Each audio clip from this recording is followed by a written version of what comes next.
Yeesh. Okay, so this is interesting. Quiet quitting is becoming more and more of a thing. Data published from Gallup.com shows that 50% of the US workforce right now, today, are considered quiet quitters. Just go. So in today's video, we are going to explore this topic a bit deeper. We're going to talk about what implications it might have for employees and employers alike. And then finally, we're going to take a look at what might lie ahead in the future if these trends continue. But first, welcome back to the Rubber Duck Recruiter, your sanctuary for tech recruiting, job seeking, and job market intel. If you're new to the channel, my name is Timothy Wilkins. I am a recruiter at Meta, Facebook, Meta, and I enjoy making videos about why the number of people quiet quitting correlates with the number of films Nicolas Cage has appeared in.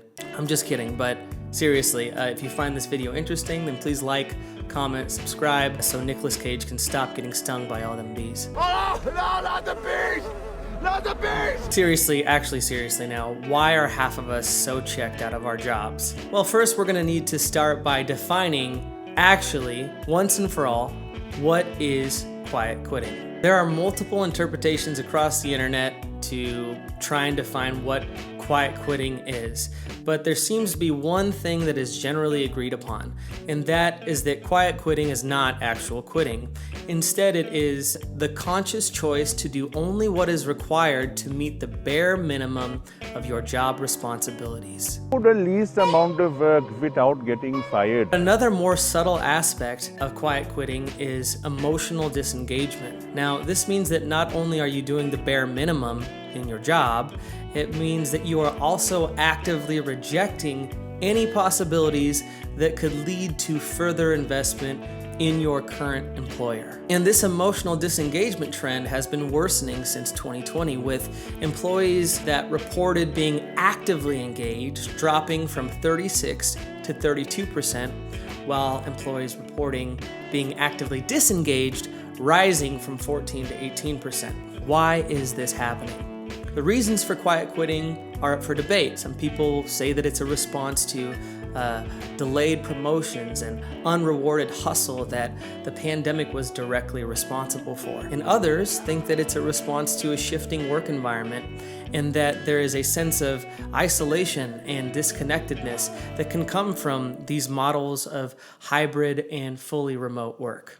But I think there are really two main culprits here, and I have data to back up one claim and anecdotal evidence to back up the other. Article from the Harvard Business Review showed that quiet quitting was actually a managerial problem.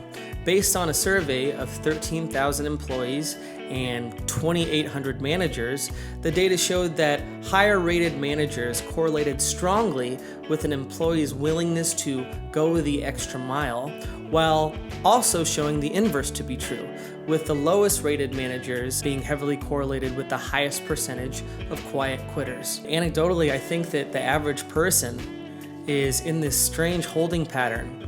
They want to stay at their job because there's uncertainty around layoffs, there's uncertainty in the economy, there's uncertainty around declining open jobs and whether or not you'll even have a job to go to if it doesn't work out.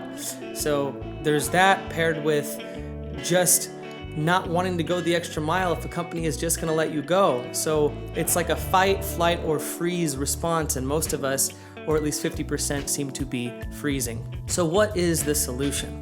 In order to get quiet quitting under control, managers are going to need to adapt their leadership style to a changing work environment. Disengagement and burnout can be mitigated by consistent, meaningful conversations around life situation, around goals, around whether or not employees feel they get to utilize their strengths on a day-to-day basis at their job. On a macro level, this will also need to be addressed because as of right now, in the US, labor productivity is the lowest that it's been in the last 74 years, according to the Bureau of Labor Statistics. But that's a video for a whole other time. That's it for today, folks. Thank you so much for watching. Please let me know in the comments any thoughts you might have. And as always, may the recruiting odds be ever in your favor.